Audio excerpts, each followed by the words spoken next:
네, 오늘은 사실은 오늘 아침 매일 묵상 성경의 본문이기도 합니다. 출애굽기 25장 1절부터 그 중에 앞부분인 9절까지의 말씀을 가지고 교회를 세우는 사람이라는 제목으로 하나님 말씀을 증거하려고 합니다.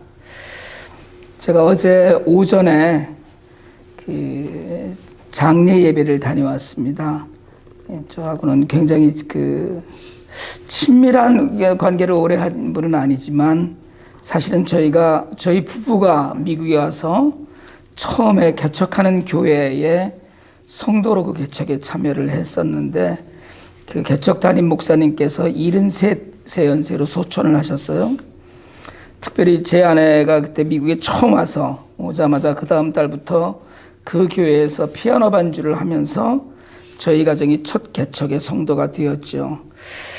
돌아가신 목사님 조기 은퇴를 하시고 한국에 있는 낙도에서 목회를 하시다가 지난 8월제 마지막 주일에 주일 예배 마치시고 점심 식사도 잘 하시고 예배당 청소도 다 하시고 그리고 갑자기 심정지가 오셔서 헬기 타고 이송되시다가 그냥 그날 돌아가셨습니다.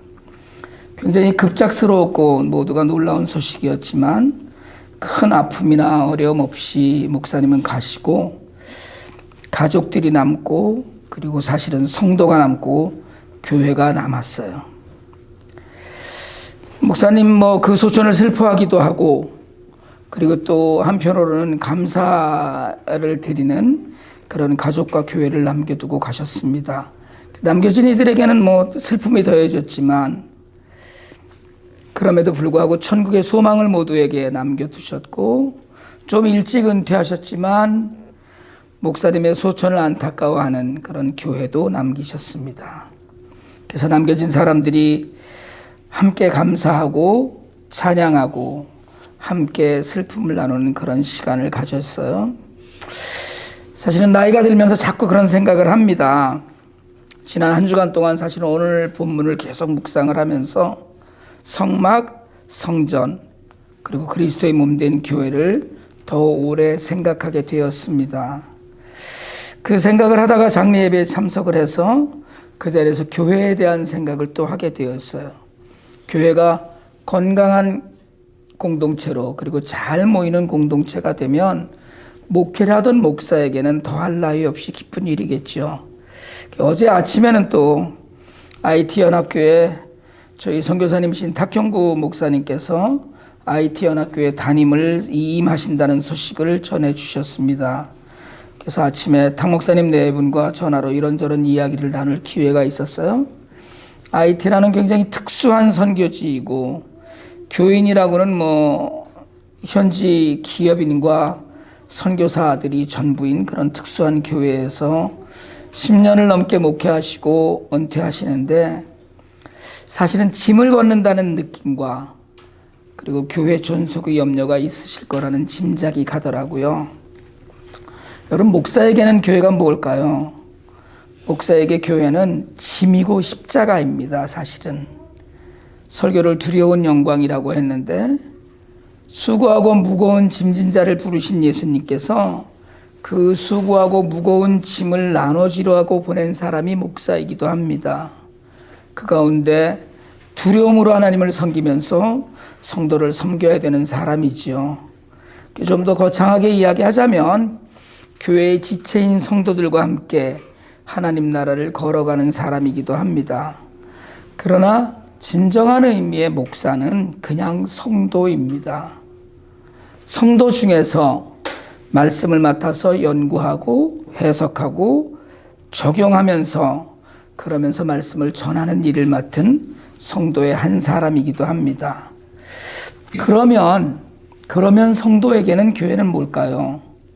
그래서 주일에 나가서 예배 드리는 곳, 제가 늘 건물은 우리가 아니라고 하니까 친교하는 모임, 아니면 그냥 그저 예배는 드려야 되겠고 그래서 주일 하루 예배 드렸다고 도장 찍는 곳은 아닌가. 하나님을 섬기고 그리스도의 지체가 되어서 세상의 빛이 되고 하나님 나라를 누리는 삶의 근본적인 터전 같은 곳은 아닌가. 우리 모두에게 교회는 뭘까요? 왜 우리는 매주일 교회에 나오고, 왜 주일마다 모여서 예배를 드리고, 왜 매일 말씀 묵상하라는 그런 이야기를 들으면서 살고 있을까요? 교회를 정의하는 여러 가지 이야기가 있습니다. 교회는 이런 것이다라는 이야기.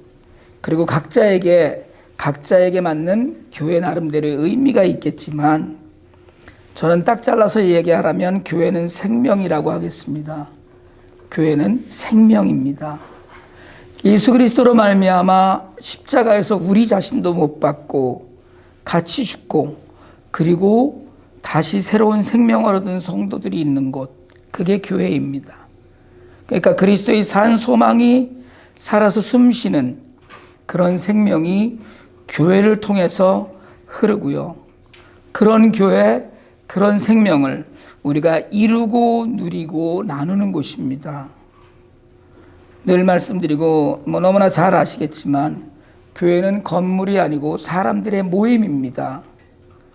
그런 의미에서 어디서든지 예수님의 이름으로 모이는 곳에 예수님이 함께 하시겠다고 하신 말씀은 예수님으로부터 주어진 생명의 교회를 이루는 분명한 근거이기도 합니다. 그러니까 우리가 오늘 예수 그리스도의 이름으로 이렇게 모여서, 또는 줌 온라인으로, 또는 대면으로 함께 모여서 하나님을 찬양하고 한 마음으로 한 말씀을 붙들고 한 말씀을 듣고 있는 이 교회가 진정한 교회라는 거예요. 광야에 있던 이스라엘 공동체는 사실은 그 자체가 교회였습니다. 하나님 한 분을 바라보고 그분의 말씀을 따라서 그분의 나라를 살아갔어요.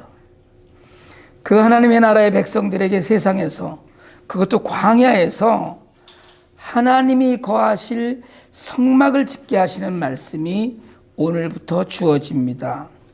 여러분, 우리가 요즘 출애굽기를 계속 묵상하고 있는데, 출애굽이라는 얘기는 이집트를 탈출하여 떠난 것을 이야기합니다. 이집트를 떠났다는 것이 출애굽이거든요. 그러나 말 그대로의 출애굽은, 사실은 출애굽에 관한 그 기사는 출애굽기 전체의 4분의 1 정도밖에 되지 않아요. 나머지 4분의 3은 이스라엘 백성들과 언약을 맺고 함께 하려고 하시는 하나님의 율법에 관한 내용으로 채워진 것이 출애굽기입니다. 그래서 이집트를 떠난 게 중요한 게 아니에요. 우리는 이집트에서 10가지 재앙과 홍해가 갈라진 이런 것들에 대해서 너무나 많은 이야기들을 나누고 너무나 그 기적을 찬양하곤 하지만, 그게 중요한 것이 아니라 떠나서 어떻게 살았으며 어떻게 살아야 하는지에 초점이 맞춰져야 된다는 겁니다. 그러니까 출애굽기를 묵상을 하면서 묵상의 포인트가, 오늘날 우리는 광야와 같은 세상에서 구원받은 그 과거를 떠나서 구원받은 이후의 우리의 삶은 어떻게 살아야 하는 것인가를 묵상해야 하는 것이 출애굽기예요. 이제 25장부터 성막에 관한 말씀을 하시면서 성막을 이렇게 만들라는 말씀을 27장까지 합니다. 그리고 실제로 성막을 짓는 기록이 37장부터 시작이 돼요. 성막은 하나님이 이스라엘과 함께 하실 장소였어요. 피지컬한 장소입니다. 그 성막이 그 이후에 이스라엘이 왕국이 되면서 세워지면서 솔로몬 성전이 되고, 그 솔로몬 성전이 바벨론에 의해서 다 무너지고 아무것도 남지 않았을 때 돌아온 스룹바벨에 의해서 세워진 스룹바벨 성전이 됩니다. 그리고 그렇게 세워졌던 스룹바벨 성전은 마지막으로 예수님 시대에 헤롯 성전으로 거창하게 증축되어요. 그런데 그 헤롯 성전조차 예수님 오신 후 70년에 예수님 말씀대로 무너지고 맙니다. 그렇게 무너질 성전이지만 그 성전의 기초가 되고 근거가 되는 성막은 하나님이 임재하시는 곳으로 상징되어서 굉장히 중요한 역사적인 의미를 갖습니다. 여러분, 성전은 뭡니까? 성전은 하나님의 인재가 있는 곳인데 오늘 우리가 읽은 말씀 8절에 이렇게 되어 있어요. 내가 그들 가운데 머물 수 있도록 그들에게 내가 머물 장소를 지으라고 하여라. 하나님 명령이에요. 그들 가운데 머물려고 하시는데 그렇게 머물 수 있도록 그걸 지으라는 거예요. 9절에 얘기해요. 내가 너에게 보여주는 모양과 똑같은 모양으로 성막과 거기에 쓸 모든 기구를 만들라고 하십니다.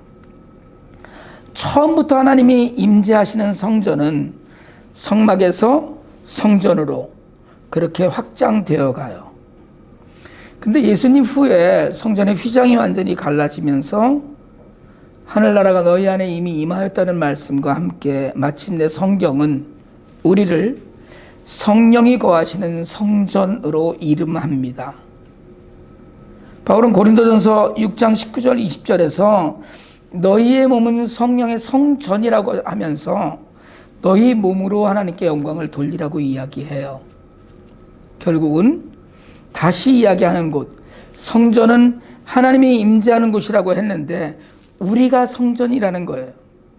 성령이 오늘 우리와 함께 하시는 것, 그것이 우리를 가리키는 성전입니다. 그러니까 사실은 우리 모두가 성전이며 그 성전이 모여서 에베소 2장 20절에 예수님을 모퉁이 돌로 하고 건물마다 연결되어서 우리가 성전을 이룬다고 하는 우리가 성전이에요. 우리가 교회이고 하나님의 형상을 따라서 아름답게 지어진 우리가 사실은 죄를 벗어나서 그 내면의 성품을 다듬어가고 성화되어 가면서 우리는 예수님과 연결됩니다. 그런 의미에서 성전은 그리스도 안에서 함께 지어져 가는 우리의 삶이라고 할 수 있어요. 그래서 사실 우리는 성전인 우리 자신이 하나님의 형상을 회복하는 삶을 살아야 합니다. 다시 오늘 본문으로 돌아가서 2절입니다. 너는 이스라엘 자손에게 말하여라. 나에게 예물을 바치게 하여라. 누가 바치든지 마음에서 우러나와 나에게 바치는 예물이면 받아라. 하나님은 성막을 짓게 하시면서 3절 이후에 품목을 쭉 나열하시지만 조건이 있었어요. 그 물건들을 받는 조건이 딱 하나입니다. 마음에서 우러나와 드리는 예물이에요. 다른 어떤 것도 아닙니다. 그것이 은일 수도 있고 금일 수도 있고 하다못해 아카시아 나무일 수도 있지만 마음에서 우러나와 드리는 것이라면 받으라는 거예요. 개역개정은 이 본문 마음에서 우러나와 드리는 이라는 이 본문을 기쁜 마음이라고 했어요. 여러분, 재물을 드린다는 건 뭡니까? 재물을 드린다는 건 나를 포기하는 거예요. 내 소유를 포기하는 것이거든요.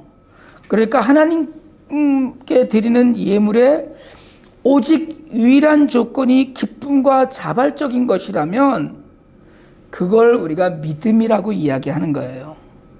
믿음으로 드리는 겁니다. 그러니까 이게 자칫 잘못 드리면 여러분 목사님 돈 얘기하고 시험 드네 이렇게 얘기하는 성도들이 왕왕 있지만 내가 포기하고 하나님께 드리는 그 분량의 믿음을 믿음이라고 이야기해요. 그래서 출애굽기 36장에 보면 성막을 지을 물건들을 예물들을 모으는데 백성들이 너무 많이 가져왔다고 이야기해요. 너무 많이 가져와서 성막을 짓는 사람들이 그 예물들을 정리하느라 시간을 보낸다는 이야기가 나옵니다. 기쁨으로 자발적으로 드리는 예물은 바로 믿음을 드리는 거예요. 믿음은 나를 포기한 것에 비례합니다. 우리가 가끔 믿음이 크다, 믿음이 적다, 믿음이 좋다, 믿음이 없다라고 할 때 그 믿음은 바로 그 사람이 자신의 삶을 얼마나 포기했는가를 가리킵니다. 우리가 우리 삶을 하나님 나라를 위해서 포기할 때, 우리가 우리의 권리를 포기할 때 우리의 믿음이 자라고 성장해요. 내 것이라고, 내가 더 가져야 한다고 악을 쓰듯이 그렇게 붙들고 있으면 그것은 구원도 믿음도 은혜도 감사도 아닌 정말 믿음과는 아무런 관계없는 삶이 됩니다. 헌금을 드릴 때 우리가 온라인으로 헌금한 부분들을 정확하게 하기 위해서 금년에는 모든 분들에게 금년도 헌금 명세를 주일별로 정리해서 보내드릴 것인데요. 헌금을 드릴 때 늘 그런 말씀을 드려요. 헌금은 감사예요. 11조를 드린다고 우리가 이야기하는 11조는 그저 의무가 아니고 감사하기 때문에 내가 하나님의 뜻대로 내 삶을 위해서 나머지 10분의 9는 쓰겠지만 그러나 그걸 감사하는 마음, 그러니까 11조도 감사해요. 감사는 기쁨의 주 재료입니다. 그러니까 감사하면 무엇인지 드리고 싶고 나누고 싶어요. 감사하는 만큼 자신의 것을 덜어드리고 싶은 믿음이 더해집니다. 그러니까 마음으로 기뻐하면 감사하고 감사하면 당연히 나누고 싶고 베풀고 싶어지는 거예요. 좋은 것으로 힘닿는 대로 드리고 싶어져요. 이스라엘 백성에게 자발적으로 마음에서 우러나와 바치는 것만 받으려고 하신 하나님 앞에 이스라엘 백성들은 너무 많이 드리는 것으로 감사와 믿음을 드렸습니다. 그리고 성막은 하나님 말씀에서 한치도 틀리지 않게 지어질 수 있었어요. 여러분, 성막은 하나님께서 명령하신 대로 하나님께서 함께 하실 처소로 지어졌습니다. 그 성막을 하나님께서는 백성들의 손으로 드린 예물로 짓기를 원하셨어요. 여러분, 하나님께서 하늘에서 만나를 내리시듯이 건축 재료를 주실 수도 있었을 거라고 저는 믿습니다. 야, 어디를 돌아가 봐라. 거기 나무가 잔뜩 있을 것이다. 야, 어디 땅을 봐봐라. 금은동 다 그 안에 다 있다. 라고 하실 수도 있었을 거예요. 그러나 하나님은 자발적이고 마음에서 우러나와 드리는 사람의 예물을 받기 원하셨어요. 그렇게 감사함으로 드린 헌신으로 성막을 세우고 성전을 짓고 교회를 세웁니다. 여러분, 오늘 성전인 우리를 짓기 원합니다. 건물과 건물이 연결하여 성전을 이루는 교회가 되길 원합니다. 다른 모든 것 말고 자발적으로 기쁨으로 교회가 되면 좋겠어요. 하나님이 함께 하시는 교회 공동체 안에서 우리가 하늘나라를 살면서 하고자 하는 모든 일에 기쁨으로 참여하시길 바랍니다. 헌금에 관한 성경 말씀은 다시 정리하여 전할 기회가 있겠습니다만 헌금뿐이 아니고 교회가 하고자 하는 모든 일에 자발적으로 기쁨으로 마음에서 우러나와서 그렇게 적극적으로 참여하실 수 있길 바랍니다. 이게 교회를 세워가는 일이에요. 특별하게 여러분들에게 우리 교회가 무슨 봉사를 많이 하자든가 하는 그런 일 없습니다. 그저 묵상하고 성경 읽는 일이에요. 여러분, 주일 묵상 제가 숙제라고 해서 계속 알려드리고 나눠드리는데 참여하세요. 기쁨으로. 여러분이 교회에 참여, 그런 작은 일들에 참여하지 않으시면 여러분은 사실은 교회 자리에 나와는 앉아 계시지만 교회 성전이 될 수 없습니다. 슈박스도 하세요. 기쁨으로 자발적으로 더 많은 것으로 하나님께 자기 자신을 덜어드릴 수 있기 바랍니다. 그렇게 자발적으로 기쁨으로 참여하는 것이 바로 교회를 세우는 거예요. 하나님이 마음에서 우러나와 바치는 예물을 받으라고 하신 것처럼 우리가 마음에서 우러나와 드리는 모든 시간과 건강과 물질의 모든 것을 하나님께서 받으셔서 이 땅에 하나님 나라를 세워가실 것이고 우리는 교회가 되어 갈 것입니다. 여러분, 생명으로 빛나는 교회를 하나님이 우리와 세워가시려고 하는데 우리의 참여가 기다리고 있어요. 믿음은 은혜에 대한 반응이라고 제가 여러 차례 말씀드렸습니다. 하나님이 베푸신 은혜가 있어요. 그것에 반응하는 것이 믿음이에요. 주 안에서 서로 연결하여서 함께 지어져가는 그런 교회가 되길 원합니다. 정말 든든한 교회. 주님 다시 오실 때까지 흔들림 없이 반듯하게 하나님 나라를 세워가는 그 교회를 세우는 사람이 우리 모두가 되기를 주님의 이름으로 축복합니다. 기도드리겠습니다. 하나님 아버지, 기쁨으로 마음에서 우러나와 교회를 세워가는 일에 우리 모두가 쓰임받게 되기 원합니다. 물질로도 시간으로도 교회가 가고자 하는 길에 서로 참여하며 교회를 세워가는 사람으로 우리 모두가 세워질 수 있도록 우리에게 믿음 위에 믿음을, 은혜 위에 은혜를 더하여 주시옵소서. 우리 주 예수 그리스도의 이름으로 기도드립니다. 아멘.